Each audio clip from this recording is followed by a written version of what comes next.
جس کے بعد حضرت عمر جروسلم کے اندر بیت المقدس پہنچے۔ بیت المقدس وہی جگہ تھی جہاں اس سے ہزاروں سال پہلے سلیمان علیہ السلام نے ایک بہت بڑی مسجد بنائی تھی، جسے اس کے بعد 2 دفعہ بہت ہی بری طرح تباہ کر دیا گیا تھا۔ اور اب جب خلیفہ عمر وہاں پہنچے، وہاں کوئی بھی مسجد نہیں تھی، بلکہ اسے ایک کچرے کا ڈھیر بنایا ہوا تھا۔ اسی لیے سب سے پہلے حضرت عمر نے یہ جگہ صاف کرائی اور پھر یہاں لکڑیوں سے ایک چھوٹی سی سمپل مسجد بنائی۔ حضرت بلال رضی اللہ عنہ نے اذان دی اور مسلمانوں نے یہاں پہلی بار نماز پڑھی۔ حضرت عمر کی یہ چھوٹی سی مسجد آج ایک بہت گرینڈ مسجد ہے، جسے مسجد الاقصی کہا جاتا ہے۔ حضرت عمر کے بعد مسلمانوں کے نئے خلیفہ حضرت عثمان بنے، جنہوں نے جروسلم شہر کو اور بھی ڈیولپ کیا۔ یہاں بڑے بڑے کنویں بنائے اور نئی سڑکیں بنائی۔ اور حضرت عثمان کے دور میں فلسطین اور اس سارے علاقے کے گورنر کا نام معاویہ رضی اللہ عنہ تھا۔ حضرت عثمان کے بعد مدینہ کے سارے مسلمانوں نے اپنا نیا خلیفہ حضرت علی رضی اللہ عنہ کو بنایا۔ حضرت علی کی حکومت پورے خلافت میں پھیل گئی، سوائے ایک علاقے کے، شام، جس میں فلسطین بھی شامل تھا، کیونکہ یہاں کے گورنر معاویہ رضی اللہ عنہ نے خلیفہ علی رضی اللہ عنہ کے ہاتھ پر بیعت نہیں کی تھی، اور یہاں سے اسلام کی پہلی سول وار شروع ہوئی، جس کے بعد حضرت علی کی پوری خلافت میں فلسطین ان کے کنٹرول سے باہر رہا۔ حضرت علی کے بعد مسلمانوں نے اپنا نیا خلیفہ حضرت حسن رضی اللہ عنہ کو بنایا، لیکن جیسے ہی حضرت حسن یہاں خلیفہ بنے، وہاں معاویہ رضی اللہ عنہ نے اپنی خلافت کی بیعت لینا شروع کی، اور انہوں نے اپنے اس خلافت کی بیعت کہیں اور نہیں بلکہ جروسلم شہر کے اندر لی۔ اس کے کچھ ہی عرصے بعد حضرت حسن رضی اللہ عنہ نے آخر مسلمانوں کی اس سول وار کو ختم کرنے کے لیے اپنی خلافت چھوڑ دی، جس کے بعد حضرت معاویہ پوری دنیا کے مسلمانوں کے نئے لیڈر بنے، اور مسلمانوں میں ایک خاندان کی حکومت شروع ہوئی، بنو امیہ۔ حضرت معاویہ کے بعد ان کا بیٹا یزید بادشاہ بنا، اور یزید کے بادشاہ بنتے ہی مسلمانوں میں ایک بار پھر ایک بہت بڑی سول وار شروع ہوئی۔ اور اسی یزید کے دور میں اسلام کا سب سے دردناک واقعہ پیش آیا، کربلا، جس میں یزید کی فوجوں نے رسول اللہ صلی اللہ علیہ وسلم کے خاندان اہل بیت کے بہت سارے ممبرز کو بے رحمی سے شہید کر دیا۔ کربلا کے بعد مسلمانوں کے اندر یہ سول وار اسی طرح چلتی رہی، اور یہ ایک بہت بڑی کنفیوژن تھی کہ آخر یہ سول وار کون جیتے گا۔ اس کے کچھ ہی عرصے بعد ایک آدمی آخر اس پوری سول وار کو جیت گیا، بنو امیہ خاندان کا بادشاہ عبد الملک۔ آج بہت سارے لوگ اس عبد الملک کو نہیں جانتے، لیکن عبد الملک اس زمانے میں ایک بہت ہی طاقتور بادشاہ تھا، جس نے بادشاہ بننے کے بعد جروسلم کے شہر میں ایک بہت ہی فیمس بلڈنگ بنائی، جو آج تک اپنی جگہ پر کھڑی ہے، اور یہ آج تک دنیا کی سب سے مشہور بلڈنگز میں سے ایک ہے، the Dome of the Rock. یہ building Dome of the Rock پہلی اسلامک بلڈنگ تھی جس کے اوپر ایسا گول گنبد ڈوم بنایا گیا تھا، اور یہیں سے، اسی بلڈنگ سے مسلمانوں میں ایک ایسا ٹرینڈ شروع ہوا جو آج تک چلا آ رہا ہے کہ آلموسٹ ساری مسجدوں پر اسی طرح ڈومز بنائے جاتے ہیں۔ کہا جاتا ہے عبد الملک نے یہ بلڈنگ بنا کر اس کے اندر کچھ قرآن کی آیتیں لکھی، اور اس کے ساتھ ساتھ اس بلڈنگ کے اندر بڑا سا اپنا نام لکھوایا، جس کے بعد عبد الملک نے حضرت عمر کی بنائی ہوئی مسجد الاقصی کو ایک بہت بڑی گرینڈ مسجد بنائی۔ فلسطین اس کے بعد آنے والے کئی سالوں تک اسی طرح بنو امیہ خاندان کے کنٹرول میں رہا، لیکن آخر امیہ خاندان کو چیلنج کرنے کے لیے ایک نیا خاندان کھڑا ہوا، جنہوں نے تیزی سے پوری امیہ خلافت کو ختم کر دیا، اور اسی طرح مسلمانوں میں ایک نئی خلافت بنی، عباسی خلافت، جس کے بعد آنے والے کئی سالوں تک فلسطین اب عباسیوں کے کنٹرول میں رہا۔ لیکن جیسے کہ ہمیشہ ہوتا ہے، آہستہ آہستہ عباسی خلافت کی طاقت ٹوٹنے لگی، اور عباسی خلافت کا کنٹرول کمزور ہونے لگا. اسی لیے آہستہ آہستہ عباسی خلافت ٹوٹنے لگی اور آخر مسلمانوں کی یہ خلافت کئی چھوٹے چھوٹے ٹکڑوں میں بٹ گئی. اب یہاں سے کہانی تھوڑی مشکل ہونے والی ہے. مسلمان اب جب بہت سارے چھوٹے حصوں میں بٹ چکے تھے تو اس ٹوٹے ہوئے خلافت میں بھی مسلمانوں کی 2 ایمپائرز ایسی تھی جن کے پاس سب سے زیادہ طاقت تھی. اور ان 2 مسلمان ایمپائرز کا آپس میں کمپٹیشن چل رہا تھا کہ ان دونوں میں سے کون فلسطین پر قبضہ کرے گا. تو اب مسلمان فلسطین کو فتح کرنے کے لیے آپس میں ایک دوسرے کے ساتھ ہی لڑ رہے تھے. اسی لیے آنے والے کئی سالوں تک فلسطین کبھی ایک ایمپائر کے پاس ہوتا تھا اور کبھی دوسری ایمپائر کے پاس. آخر ایک سال ان 2 بڑی ایمپائرز سلجوق اور فاطمیدز کی فلسطین کے لیے ایک بہت بڑی جنگ ہوئی. یہ جنگ اتنی خطرناک تھی کہ اس کی وجہ سے پیغمبروں کا شہر جروسلم، جسے اس سے پہلے مسلمان خلیفاؤں نے بہت زیادہ ڈیولپ کیا تھا، اب ان مسلمانوں کی ہی جنگوں کی وجہ سے تباہ ہو گیا. اس کی دیواریں اور ٹاورز بہت ہی کمزور ہو گئے تھے. اب جب مسلمان آپس میں ایک دوسرے کے ساتھ اتنی بڑی بڑی جنگیں لڑ رہے تھے اور لڑ لڑ کر فلسطین کو بہت ہی کمزور کر دیا تھا، مسلمانوں کو بالکل پتا نہیں تھا کہ ان کی انہی لڑائیوں کی وجہ سے آگے ان کے ساتھ کیا ہونے والا ہے. جب مسلمان آپس میں لڑ رہے تھے، یہاں سے بہت دور یورپ کا سب سے طاقتور آدمی مسلمانوں کی ان جنگوں کو بہت ہی غور سے دیکھ رہا تھا. یہ وہ آدمی تھا جس کے سامنے یورپ کے بڑے بڑے بادشاہ اپنا سر جھکاتے تھے اور یورپ کا ہر عام آدمی اسے ہی اپنا لیڈر مانتا تھا. اور اس کا نام تھا پوپ اربن II. جیسے ہی وہ نیا پوپ بنا، وہ اپنی پہلی سپیچ کے لیے اپنے تخت پر چڑھا اور اپنی سپیچ میں اس نے یورپ کے کرسچنز کو زندگی کا ایک نیا مقصد دیا: فلسطین. یہ اتنی امپورٹنٹ سپیچ تھی کہ اسی سپیچ کی وجہ سے آنے والے 200 سال تک مسلمانوں اور کرسچنز کے درمیان تاریخ کی سب سے بڑی جنگیں ہوئی، جو آج تک پوری دنیا کو یاد ہے اور جن کا نام تھا The Crusade. پوپ اربن نے اپنی سپیچ شروع کی: اے لوگو سنو، آج میں یہ اعلان کرتا ہوں، یورپ کا جو بھی کرسچن اس نئی ہولی جنگ میں ہمارا ساتھ دے گا، اس کی زندگی کے پچھلے سارے گناہ معاف کر دیے جائیں گے اور وہ سیدھا جنت میں جائے گا. پوپ کی ان باتوں نے کرسچنز کے اندر ایک نئی آگ بھڑکائی تھی اور پوپ کی ان باتوں سے کرسچنز مسلمانوں کے ساتھ ایک بہت بڑی جنگ کے لیے تیار ہوئے. اس سپیچ کے بعد پوپ نے اپنے خاص لوگوں کو پورے یورپ میں پھیلا دیا.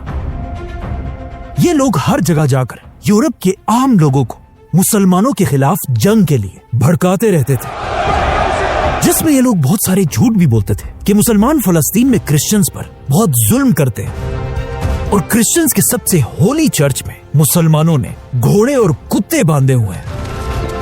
آخر ان باتوں سے آہستہ آہستہ یورپ کے کرسچنز مسلمانوں سے جنگ کے لیے تیار ہونے لگے. یہ دیکھ کر پوپ نے پورے یورپ میں اعلان کیا کہ اگلے سال ہم سب مل کر مسلمانوں کے فلسطین پر حملہ کریں گے اور اسے چھین لیں گے. اب جب پوپ یورپ میں اس فوج کو تیار کر رہا تھا، اچانک یورپ کے چھوٹے سے گاؤں سے ایک بوڑھا سا غریب اور فقیر آدمی اپنا گدھا لے کر اکیلے فلسطین کی طرف روانہ ہوا.